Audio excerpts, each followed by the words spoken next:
দেখতে দেখতে 16 বছর হয়ে গেল আমাদের। বহুদিন পর তোমায় চিঠি লিখছি। আমাদের দেখা সাক্ষাৎ, আমাদের হঠাৎ দেখা, আমাদের বিপরীতমুখী আসা যাওয়ার পথ, আমাদের চোখের দিকে না তাকিয়ে কথা বলা, পাছে আমরা আটকে যাই, এই সবই কি খুব সাধারণ? তোমাকে চিঠি লেখা আমার মানায় না, না তোমার নাম উল্লেখ আছে, না তোমার ঠিকানা। তবু আমি লিখছি, জানো তো, আমি না লিখে থাকতে পারছি না। লিখতে না পারলে হয়তো আমার কোনোদিনই বলাই হয়ে উঠবে না। তোমার মুখোমুখি দাঁড়িয়ে আমি কথা বলতে পারি না বেশিক্ষণ। একবিংশ শতাব্দীর মাঝ বরাবর দাঁড়িয়ে আমি চোখে চোখে আটকে গেছি।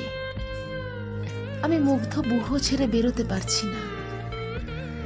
মুগ্ধতাও তো কেটে যায় বলো, এ তো কাটছে না আর।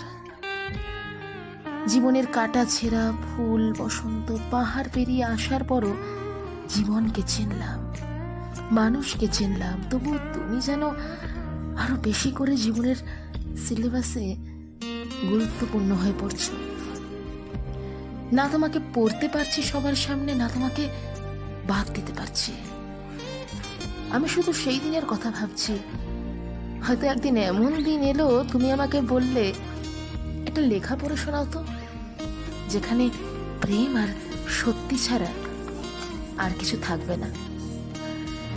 আমি সেদিন এই লেখাটাই পড়ব। আমি ভাবছি, শোনার পর তুমি না বলে বসো, এই তুমিটাকে? সেদিন আমার মতো নিরুত্তর আর হতবাক মানুষ বোধহয় আর কেউ হবে না। তুমি নিজেও জানবে না। পৃথিবীর কোনো না কোনো প্রান্তে দমকা হাওয়া বয়ে গেল একরাশ, কিংবা মৃত জঙ্গলে ফুল ফুটলো 1000 বছর পর।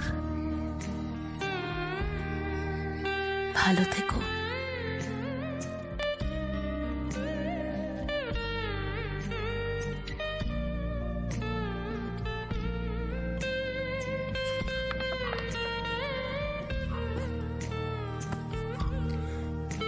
দেখতে দেখতে 16 বছর হয়ে গেল আমাদের। বহুদিন পর তোমায় চিঠি লিখছি।